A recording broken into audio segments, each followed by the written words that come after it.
Welcome to the Web Piano Teacher Podcast. Gather together and relax with us as we perform your favorite songs, discuss what makes them great, and how to make it work on piano. If you'd like to learn, play, and share this song like Shawn does using his revolutionary whiteboard technique, visit webpianoteacher.com and try out the free membership level. Please don't forget to comment, like, share, and subscribe.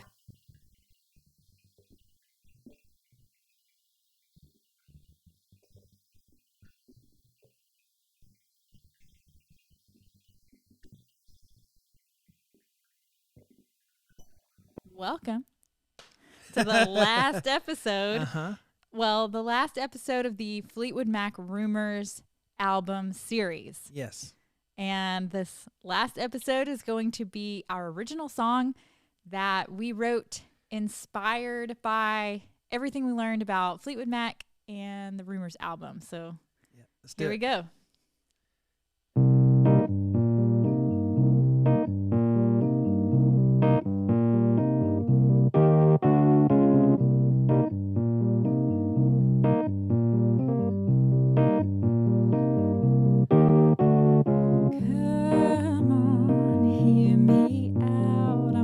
Speak softly, don't make me shout. Lean in, bend your ear. It's truth I'm speaking, so do not fear. Time's running out.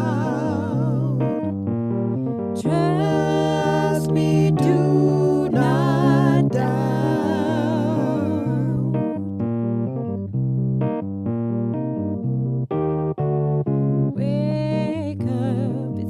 To go, the moon is rising and the sun is low.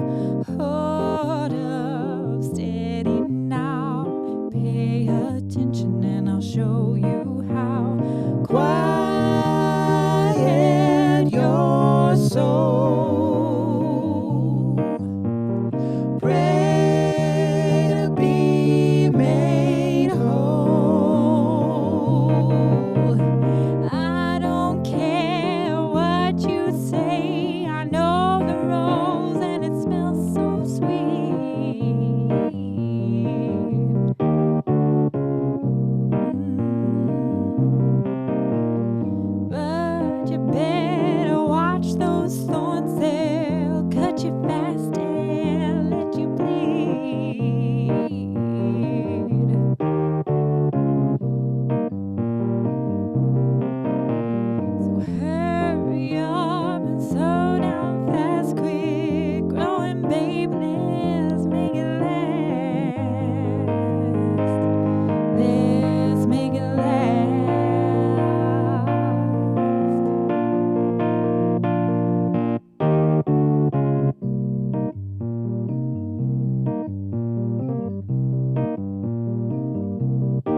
Say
And there you have it.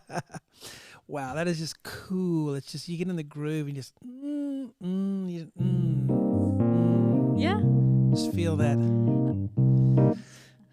So, here we are. That's our original song, inspired by all of our research and listening to and just being completely, what's the word, absorbed with Fleetwood Mac. Yeah. And this song has been quite the journey to come from like the seed of an idea to what you guys just heard. Yeah, certainly. It kind of, we had in mind, of course, Gold Dust Woman and Dreams, the Stevie Nicks kind of style. Yeah. And this was a process because the other 3 songs that we did kind of came more natural, quicker. We kind of knew what it was going to be from the beginning to end. It took shape, pretty quickly. This one had kind of an evolutionary process. I felt like when we first started, I had the guitar. We sat on the couch and I just picked up a chord progression, something simple because, Stevie Nicks' songs sometimes just have 2 chords. Yeah. So that was a struggle for me to not try to load it up with chords, because I'm a chord guy. But I just played something and it was a lot faster than this. And you put a melody to it. Mm-hmm. And then some lyrics later, but it was a lot faster. It was a lot more Black Crowish than it was 100% Black Crowish. Yeah. So initially our approach was even different than we had done before. Yeah. So of course with the Elton John song, just like Elton John and Bernie Taupin, I went and wrote lyrics. Handed them over to you and abandoned the whole process after that. Then it was up to you to make it a song. Yeah. And that really suits us, I think. It does. But so we tried, experimentation to do it, writing it together. And so this time we did it different. We sat down together with nothing and tried to come up with something. Mm-hmm. And then I wrote lyrics to fit what was coming out of the melody and the music, and probably was gaining some inspiration from our personal life. Yeah. But originally this song was, like you said, faster and a lot more, I would say the emotion of it was like frustration. Because, yeah, we're raising teenage boys. Oh, gosh, yes. My gosh. Well, so yeah, we didn't. A lot of times when people write songs together, some person will come, with just something, with a couple of chords or a lyric or a line or something, and then bring it to somebody, and then they start going back and forth. This one was really all together. Yeah, it was pretty much formulated within. Was it that same day that we got verse and chorus? I think the chords, the melody, and pretty much all the words. Yeah. And here's the thing. I had real trouble trying to make myself like this song from the beginning because I liked the other ones immediately. This one, I didn't quite like, it's just not, I don't know. I don't know what it is, and we tried, even sequencing, doing drums and, like Fleetwood Mac did and use, I did guitar parts. I had bass part and we had backup vocals. How many? I recorded probably 5 backup vocal parts. Yeah. Plus the lead vocal part. Yeah. So I had a little recorder. It's a big recorder actually, 24-track recorder. And even when we got to that extent, they were like, it's good, but it's not Fleetwood Mac. It was a Black Rose. Yeah. But I think what we were trying to do, because what we always try to do is put ourselves in the artist's working environment, their inspiration, how they work. Mm-hmm. So with Fleetwood Mac, it was a big part of that Rumours album is production. Yeah. I'm going to give Ken Calais a ton of credit for what he pulled out of the band. Yeah. He is not the only genius in the room, but his genius is different from the musicians, and it made everything better. Yeah. What you hear on that album could never be done live if you did it if you did everything the way they did it when they recorded, because there's just too much.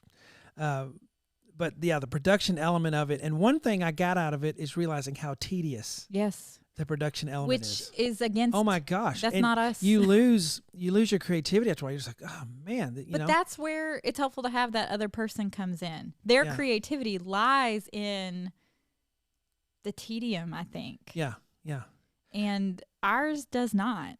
I think like true creatives kind of like move on. yeah. And I always thought, as Elton John said, if it didn't come in 10 minutes, you abandon it and you go somewhere else. But then there are bands that say they think something stinks and they work it and they mold it and they shape it and then they end up with a hit. Mm-hmm. So it can be a hit sometimes, I think. And this is kind of how we did with this. We went one direction and it was the wrong direction. So then we just scrapped everything. We started over. We did essentially give up. Yeah. You were like, we're not writing any more songs. It's too much work. We're not going to do this for the podcast. And then it was kind of like we actually started the process of getting through all the songs on the Rumours album. And halfway through that, I think you were kind of like, well, we did write this song. Yeah. And I think that was the turning point for the song. Because it was like we didn't want to abandon it completely because we did do the work. I always felt that it just needed something. We weren't hitting on the right thing for it to work. And then, I said, well, let's strip it down. So I put a piano sound. It just didn't work. And then I found this sound. And to me, this patch on this, Mm-hmm. kawaii keyboard, did it for me. It gave me the feeling of the coolness, the relaxedness, hey man, I'll tell you what it was for me because Fleetwood Mac had so many cool production elements to this album, and we just don't have that ability to or the time should say to find cool sounds and add them in and phasers and we also don't have equipment that's 40 years old. You know what I mean? Yeah. I mean that in a good way, as a way to be creative. Mm-hmm. So I'm like, guys, pause right now. Go get you a good set of headphones. And then listen to this again, because it's the background sounds of this.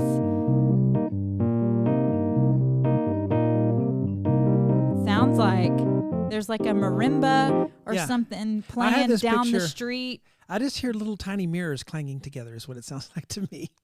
But it has a great bass. And to me, that spoke to me because Fleetwood Mac has a really great bass player. Yes. He's not technically awesome, but the bass lines he writes are really cool. And they stick in your mind. They're a melody unto themselves. They are. They're not over the top. Yeah. They're not just a basic, doon, doon, doon, doon, doon, doon. It is this cool melody. So I like that. I like the fact, it's bluesy because every time Christine would write something, it had had a blues element to it because this just says two chords. Yeah. It's very blues sounding, the one chord, the four chord.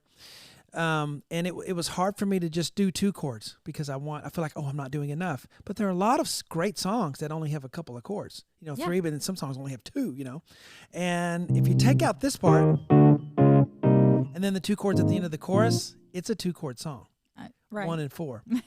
And the essence of the song was not in the melody it was in the way that you sing it now. Again, is against all of my instincts. So what did you have to do to change? Because when you sang, you were really... Well, we changed the key.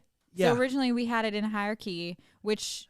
Oh, yeah, way higher. Because I'm in C now, C minor. We were in E flat, which is a third. Do we have the capability now to do it kind of how we originally did it? I haven't practiced that.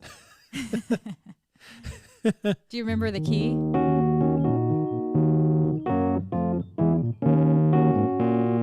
It was come on, hear me out. Gonna speak softly, don't make me shout. Lean in your ear is truth I'm speaking, so do not fear. Time's running. Yeah. Let's cut it. Yeah, but it kind of moved along. It rocked. And I wanted to do a lot of the little like, hey, Yeah. like. One of our favorite band is the Black Crowes, and we always come back to listening to them, and so it's hard to not have them influence us. But I think we needed that in order to land on this. So then when we changed the key, it made it, I was going to be able to sing it easier. Easier, yeah. Which why we never did that to begin with is now I think back like. Well, if you're going to sing it that other way, you need it higher so you can punch it. But we knew we were trying to recreate Dreams and Gold Dust Woman. So yeah. She doesn't sing anything at all. She has the ability to sing. I know, but my mistake was I immediately went to what your strength was going to be. That's true. But that's not what our goal is. Our goal is to do it in the style of the band and to have it be full. Not that it's going to be a song that could have been on their album. No. But that it's something that inspired by them and as close as we can to the way that they did things. And another thing, I took a tip really from something I read about Stevie Nicks when they were recording Gold Dust Woman. Yeah. And this is so like, maybe I'm a struggling artist who struggles with being a struggling artist. Because I just want to like kind of roll my eyes at the process, you know? Yeah. But so when she was recording Gold Dust Woman, she like was having a hard time getting the right vibe and feel to the lyric. And so she wrapped a scarf around her head, like over her eyes. And of course you have your headphones on, so you're really in your own head when you're singing into a mic like this. And she like covered her eyes and just got in this like very like a vacuum of a space kind of a thing. And that's what we're listening to when you listen to Gold Dust Woman. Yeah. Is her with the scarf wrapped around her head. Anyway, so I kind of visualized myself doing that when we first started practicing. And like I was whispering in somebody's ear, whispering in my own ear. And I wanted to take the frustration and irritation and anger that we like originally had in the song and make it that like quiet intensity, you know? Quiet intensity. That's a good way to say it. But that makes the song good. That's it's more how we're doing it. That was the missing element, not the song itself, not we really the melody. We didn't change any notes other than we changed the key. Yeah. But the melody has remained the same. We did slow it down. We slowed it down and added this little bass part. Yeah. And we put, space in there. First I was playing it like this. More clustered in the right hand. And then I went to which left space for you to be heard and a lot of times in music, that space is what gives it, the anticipation kind of. Yeah. Because, I think naturally we're people that, at least with music, you want to fill in the space, the gaps, right? We're a little uncomfortable in the silence of music. Oh yeah, especially piano players want to be playing something every second because a lot of times we're not playing with other people; we're by ourselves. Right. Guitarists, they can too, but a lot of times they're in a band; they're playing with other people. But piano players, we're by ourselves a lot, so we feel like we have to fill up that space, and it's actually harder to play less than it is to play more. So if that makes any sense. It does make sense. And I'd read a quote.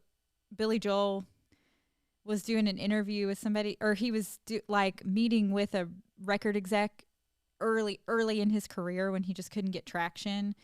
And I think it was Jerry Wexler who had been doing gospel, big Aretha Franklin stuff. And he goes, "You play too much." Oh, I didn't know that. And Billy Joel was kind of like, "Sorry, guy, this is what I do." Like, I can't not do that. And he didn't apologize for it, and he didn't change it. And Jerry Wexler was a hard pass on Billy Joel. And anyway, it kind of his career got on a roll from there. But yeah, I think that goes to say the piano player, you're used to being all the instruments. Right. And so that if you're in a band, that can be bad. Yeah. Yeah. You've got to, you don't play the same way with people that you play without people. Right. And that's one of the big lessons. It'll sound really muffled and jumbled up. That rhythm guitar player and then the piano playing a bunch of notes here in the middle of it's just a mess. Yeah. So you have to get out of the way. And so much. And if you start playing a bass line, the bass player is going to be like, "Hey, man." And so much of our process, I was really frustrated that we didn't have a drummer, that we didn't have a guitar to fill in those holes. Yeah. Which is well, why we were looking for that element to make it the song, make it what it needed to be, and I think that's what it was. We said, well, maybe it's drums, maybe we need this, maybe we need that, and it was just the mood. It was just the. Another thing for me too was abandoning the project a bit. Like, here's where I'm starting to struggle as we're writing more songs, because guys, I never wrote a song until we did the Elton John one, and even then, I just wrote lyrics.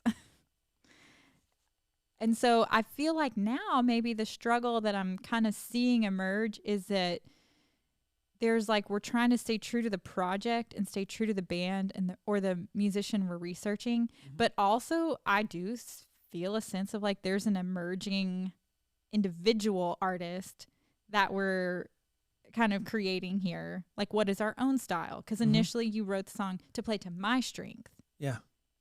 We weren't writing the song to play to Steve Nicks' strength. No. You know what I mean? But it actually ended up being, maybe you didn't know you had this. I didn't. You were able to do this. So it's another tool in your repertoire. And to me, this song, I'm very happy with it now. Me too. Because, we're thinking we want an album eventually of these kind of things. And this is our fourth one, so we probably need at least 6 more. But yeah, considering the first 3 that we did, this one is a nice song that's different.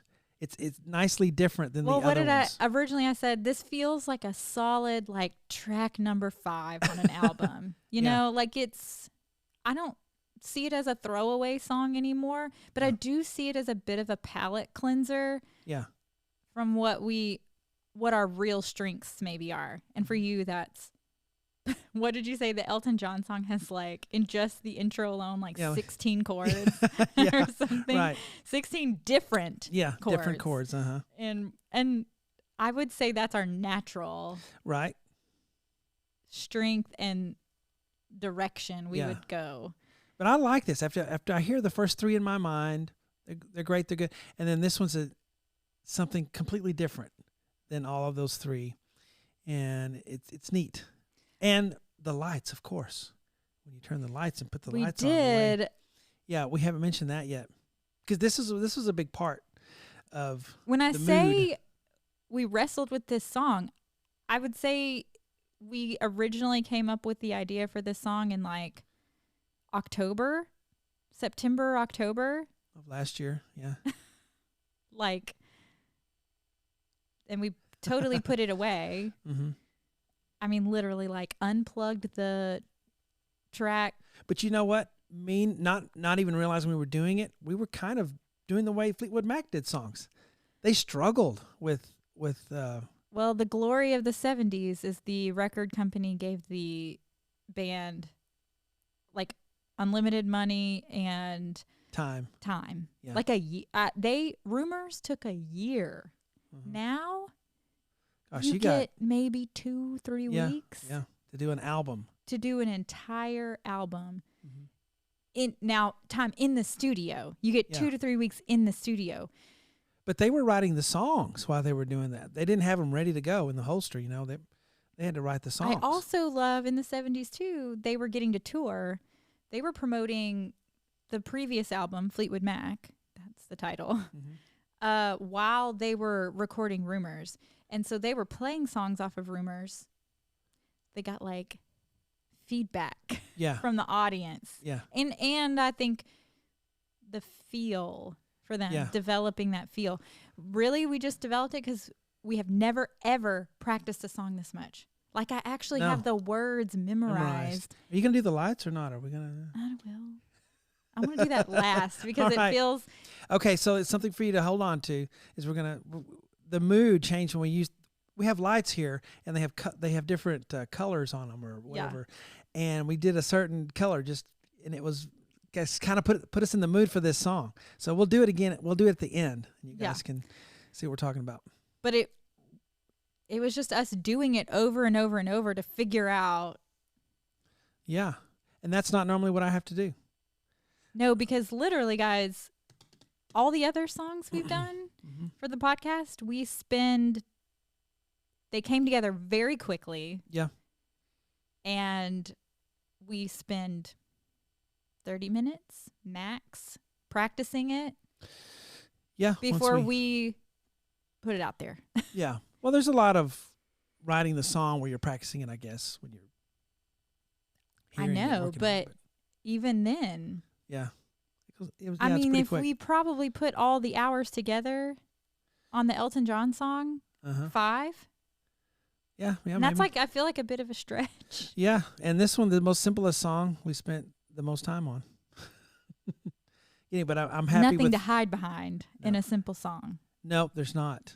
That's kind of like, when you play, Beethoven or Chopin or something, that's sometimes a lot less scary than playing Mozart, because Mozart is so exposed. Every note is just, there's usually 2 notes in the left hand going back and forth to do an accompaniment, and then 1 note in the right hand scale, and you got to be perfect and precision and anything and you're not pedaling, so you can't cover it up with a pedal.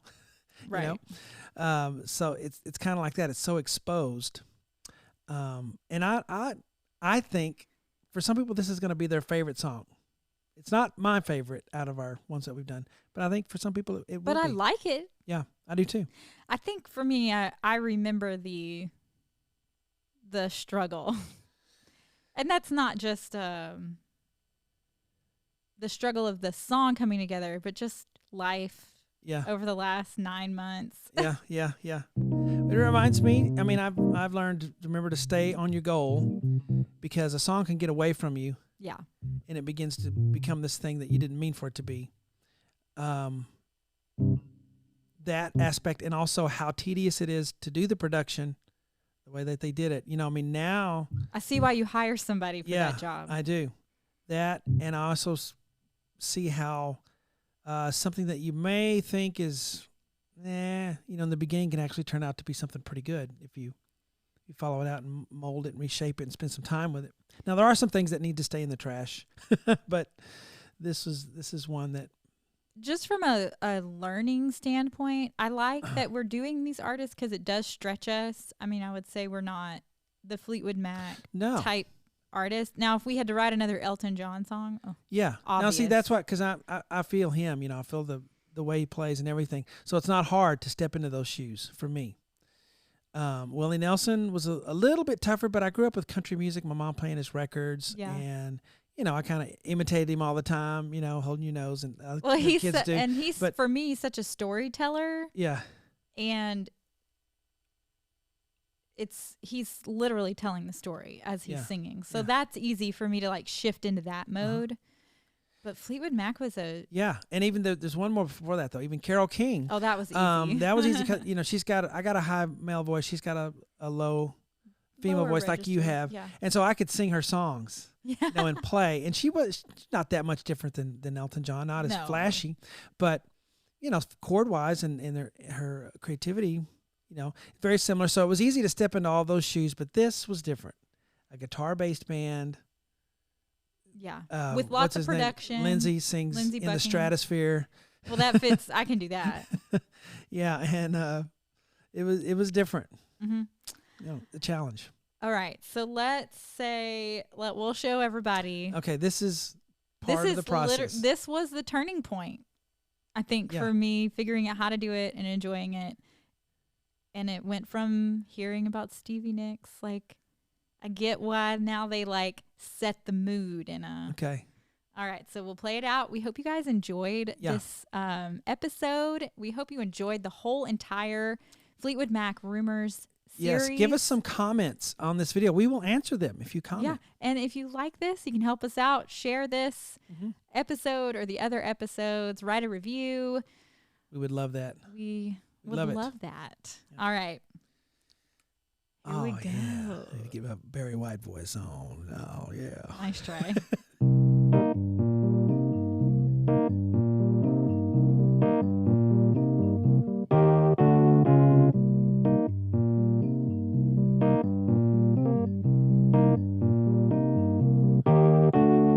Come on, hear me out. I'm gonna speak softly, don't make me shout.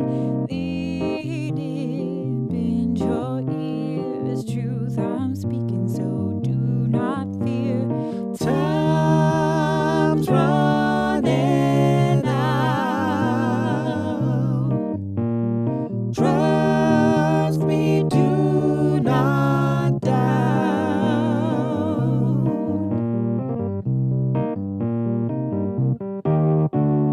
Wake up, it's time to go. The moon is rising and the sun is low. Hold up, steady now. Pay attention and I'll show you